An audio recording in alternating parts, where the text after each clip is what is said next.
ليس البر أن تولوا وجوهكم قبل المشرق والمغرب ولكن البر من آمن بالله واليوم الآخر والملائكة والكتاب والنبيين. میں بھی ایک زمانے میں اس پر کچھ متردد سا ہوتا تھا، کچھ سوچتا تھا یہ نیکی کا تعلق تو ہم عمل سے سمجھتے ہیں، یہاں ایمان کی بحث کی کیا ضرورت ہے؟ ایمان تو ایک باطنی حقیقت ہے، نیکی جو ہے وہ ایک ظاہری خارجی حقیقت ہے. لیکن پھر سمجھ میں آیا کہ اصل نیکی وہ نیت ہے جس کے ساتھ وہ کام کیا جا رہا ہے. اگر خیرات بانٹی جا رہی ہے، جھگیوں میں جا کر نہلے کچیلے بچوں کو گود میں لے کر اپنی سفید عسکروں کو بھی خراب کیا جا رہا ہے، اور معلوم ہے کہ یہ اس لیے کر رہا ہے کہ آئندہ الیکشن میں کھڑا ہونا ہے، تو کوئی ہے جو کہے گا کہ یہ نیکی ہو رہی ہے؟ کام تو بظاہر بڑی نیکی کا کام ہے. نیکی کے لیے شرط اول اللہ پر ایمان ہے، اس کی موٹیویشن لو آف گاڈ، جس کے سوا اگر کوئی اور موٹیو ہے، اگر دنیا میں شہرت چاہیے، اگر اس نیکی کے ذریعے سے بھی مال کمانے کا معاملہ ہے، دھندا ہے، نیکی کے پردے میں دھندا ہو رہا ہے، وہ نیکی نہیں ہے، چاہے ظاہری اعتبار سے وہ بہت بڑی نیکی ہو. تو سب سے پہلا مسئلہ نیت کا ہے، نیت کا ہے، نیت کا ہے. کس ارادے کے تحت یہ نیکی کی جا رہی ہے، کیا مقصود ہے، کیا مطلوب ہے. چنانچہ نوٹ کیجئے، اکثر محدثین نے اپنے جو مجموعے مرتب کیے احادیث کے، ان میں پہلی آیت کون سی، پہلی حدیث کون سی لاتے ہیں؟ حضرت عمر رضی اللہ تعالیٰ عنہ سے روایت ہے، انما الاعمال بالنیات، نیکیوں کا، نیک اعمال کا دار و مدار نیتوں پر ہے. وانما لکل امرئ ما نوى، ہر شخص کو وہی کچھ ملا گا جس کی اس نے نیت کی ہوگی. فمن كانت ہجرته الى اللہ ورسولہ فہجرته الى اللہ ورسولہ، جو کوئی ہجرت کر رہا ہے، مکے میں گھر بار چھوڑ کر جا رہا ہے، اپنے وطن کو ترک کر کے جا رہا ہے مدینے کی طرف، صرف اللہ اور رسول کے لیے، اس کی ہجرت اللہ اور اس کے رسول کے لیے. ومن كانت ہجرته للدنیا يصيبها، اور اگر اس شخص کی ہجرت دنیا کے لیے ہے کہ اس کو حاصل کر لے. مثلا میں دیتا ہوں مثال، ایک مسلمان تھا، اس کا کوئی کاروبار تھا، اس کے خریدار مسلمان ہی تھے، وہ جا رہے، اب کیا کرے گا؟ مشرکوں نے سو تو اس کا سامان نہیں لینا، اب وہ بھی چلے جا رہے ہیں. یہ اللہ کو معلوم ہے کہ اس کے ہجرت کا اصل سبب کیا ہے، ہم نہیں طے کر سکتے. لیکن اللہ کے ہاں جو کھاتا کھلا ہوا ہے، اس کی یہ ہجرت جو ہے اللہ اور اس کے رسول کے لیے شمار نہیں ہوگی. ومن كانت هجرته للدنيا يصيبها أو امرأة ينكحها، یا کسی عورت کے لیے ہو کہ اس سے نکاح کرے.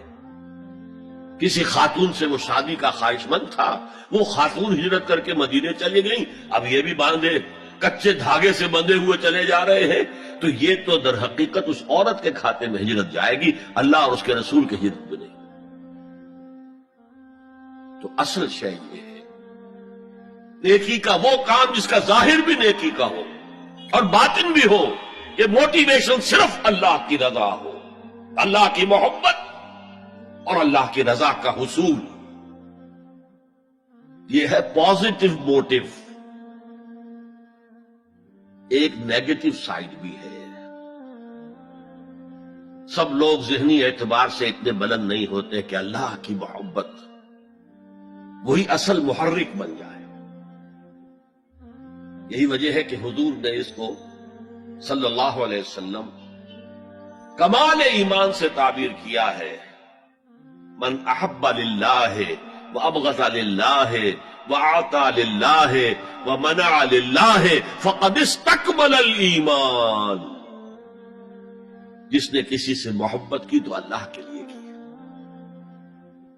کسی سے نفرت اور بغض رکھا تو اللہ کے لیے رکھا کہ اللہ کو اس سے نفرت کرنا پسند ہے، اور کسی کو کچھ دیا تو اللہ کو خوش کرنے کے لیے دیا، اور کسی سے کچھ چیز روکی تو صرف اس لیے کہ اللہ کو اس کا روکنا پسند ہے، تو اس شخص نے اپنے ایمان کی تکمیل کر لی۔ اگر اس کا موٹو خالص ہو گیا ہے اللہ کی محبت اور اللہ کی رضا کا حصول، تو اصل میں نیکی ہے، ورنہ چاہے بظاہر کتنی ہی بڑی نیکی نظر آئے وہ نیکی نہیں۔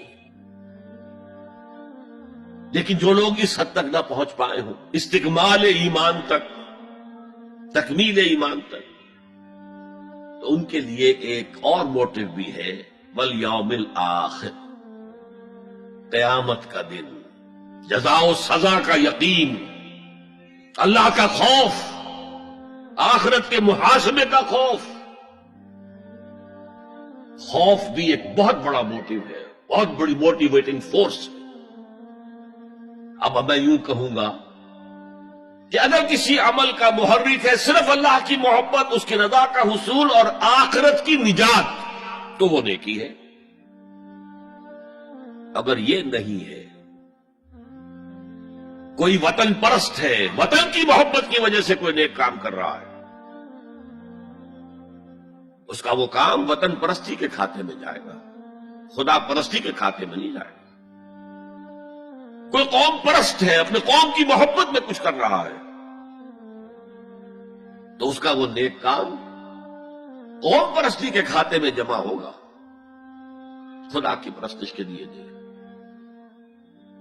یہ ہے موٹو کا فرق، اور یہ ہے موٹو کی اہمیت، اور اس کا تعلق ہے ایمان باللہ اور ایمان بالآخرہ سے۔